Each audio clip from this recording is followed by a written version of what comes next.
Hey, this is Billy and Michelle from Permapastures Farm, and we're going to talk about something different today. In fact, you're seeing us in an environment you've never seen before, and that is our kitchen. And the reason for that is today, instead of discussing or going through what we normally do on a day-to-day basis around here, or how we're taking this place and turning it into what we want it to be, today we're going to discuss something we feel is very, very, very important, especially for those out there who keep animals. Now, a while back, we got some feeder sheep, and they had babies by accident. And those babies, she fed with a bottle, and they turned into her little bottle babies. So instead of going into the freezer, they became our pets, but very, very useful pets. These guys, instead of raising them up to process them to put them in the freezer, they are basically our little lawnmowers, and we've been using them for quite a while now. Which means we gotta do a little maintenance from time to time. Well, in the places we typically inhabit, and the places we've had in the past, it's always been for a whole host of reasons. We've never gotten a place that was just all set and ready to go. We've always had places that needed extraordinary amounts of work in terms of the soil, in terms of everything really that goes on that property. So it's no different for us from one place to the next, because we always encounter the same problem, that we have played out soils that need to be amended, that need to be improved, that need to be regenerated.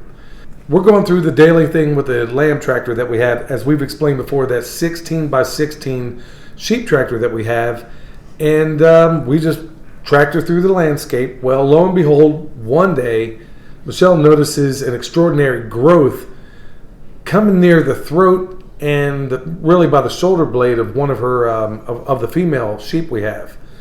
Well, she was given a pretty grim prognosis by the vet. And how did that go down?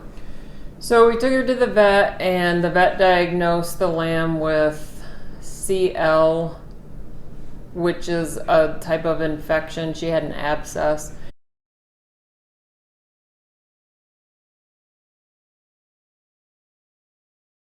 She said to cull because it's going to eventually come back. Right. And not only that, it's going to infect the other sheep as well. Well, if the abscess bursts, it infects the other sheep. Right, which was almost certainly going to happen.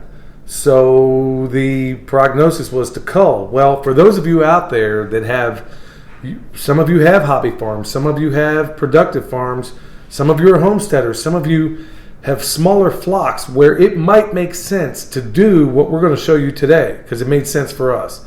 And that is not necessarily culling this animal, although that can be a legitimate means in which you deal with this thing. But she came up with other ways. Now, you went initially to the internet and you were looking for various ways, natural means, in which you could go about treating this. So tell us how that process unfolded. So I did a bunch of research on ways to treat without antibiotics, and the main book that I use, that I got my information from, is Natural Sheep Care by Pat Colby, and also the Complete Herbal Handbook for Farm and Stable, which we'll link at the bottom of the video.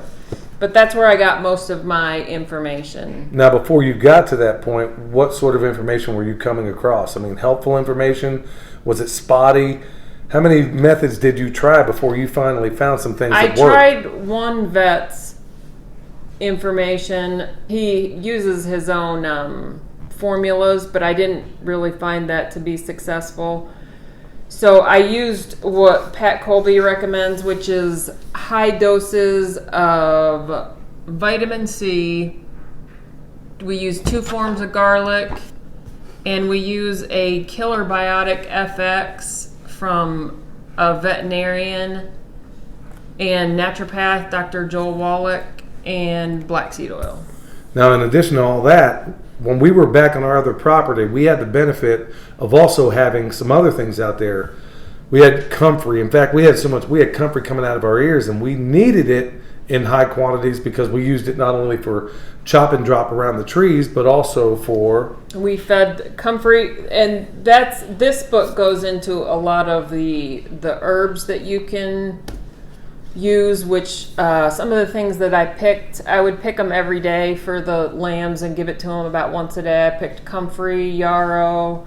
We had stuff growing in the garden. There were any number of things in which she would use, and then go out into the woods and find a number of other things. Well, we don't have that benefit now. Now, she's successfully doctored this sheep and all the others back to health, and it's worked out beautifully. So we're going to discuss now what that process, it's not important at this point to go down all the failures and all the things we tried and didn't work. Well, what you did realize is that changing up our mineral, in addition to having that regular mineral, going through this little bit of a concoction and also supplementing from the things that we had growing naturally on the farm. Well, we don't have that benefit of some of those things right now, but we do have the benefit of others.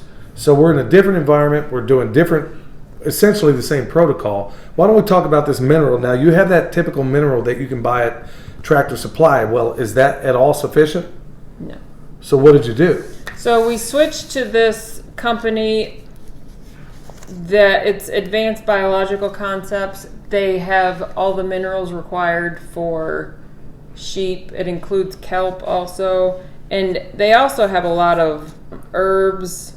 So we switched over to this other company to get our mineral from. It's a loose mineral. It's not a block like you get from Tractor Supply. Okay, so just to encapsulate everything, so she basically made a combination of the best things from two different books, from Dr. Joel Wallach, and then through your own experience, we hit them with pretty much everything. And then did you see improvement in this sheep? Yeah, her abscess eventually just disappeared. She doesn't have that growth anymore. And in my case, where I was at that time working out of town for weeks at a time sometimes, I would come home and I would see astonishing results from 1 week, or let's say I wouldn't be home for 3 weeks, and I would see incredible results in just that narrow period of time. Whereas she and William were maybe not able to see it to the extent that I did. I was thinking, okay, you got something that works here. Maybe other people would benefit from it. And she's not crazy at all at being in front of this camera, but when she thought that there might be a possibility that there are people out there with herds or flocks or whatever that are, let's say, 30 on down, well, it may not make sense for you if you have 50, maybe 100 head out there, but when you have something on a smaller scale, something like this. Now, granted, if you have an animal that's diseased or doesn't produce well in any way, you do not want to reproduce that animal. I want to make that very clear. I don't care if it's a chicken. I don't care if it's a sheep. It doesn't matter what the animal is. If it doesn't exhibit all the things you want to see in an animal, do not, under any circumstance, reproduce those animals, which, of course, the boys out here in our flock have been castrated. They're great for what they do, but they are not the type you want to reproduce. So with that said, if you do have animals that are doing well, and let's say you're in played out land that doesn't have all the things or even most of the things you want, because according to Dr. Wallach, you have 90 essential minerals and vitamins that you should be getting, not only people, but also the animals as well. Well, they weren't getting a fraction of that when they derived most of their diet off of the landscape. So we have to supplement until perhaps in the future it gets to the point where we have to do this less. So without further ado, we're going to get into exactly how she puts this together. Right now, I'm giving this to the lamb once a day. When she was first diagnosed, I would do this mixture and give it to her twice a day. Okay, I give her 4 vitamin C, which they're 1,000 milligrams capsules each. So it's 4,000 milligrams of vitamin C. And the garlic, I give her 4 capsules of the garlic.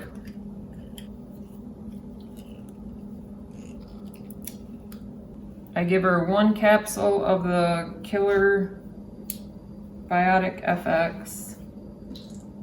I give her a capful of black seed oil and then a capful of the garlic extract.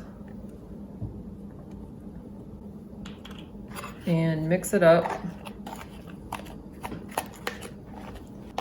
And that's what it looks like. And you can add in more molasses if you don't think there's enough to cover up the liquid garlic smell. And then I just let them lick it up. All right, folks, the recipe and everything you need to know to buy this stuff is in down the bottom here. Now, remember, folks, subscribe. Tell your friends about us. And recognize also that this is what has worked for us. And it has worked for quite a while now. And despite the fact that of how tough it was for her to get up in front of this camera and explain to all of you, folks, it's a big deal for her. She's not at all accustomed to doing this sort of thing. So I'm extraordinarily happy with my homestead honey. And folks, make sure you stick around for the next time when we will discuss who knows what. We're thankful you took the time to watch this, and we'll see you next time. Thanks so much. This is the Permaculture Pimp Daddy and a Homestead Hottie from Perma Pastures Farm. Thanks a lot.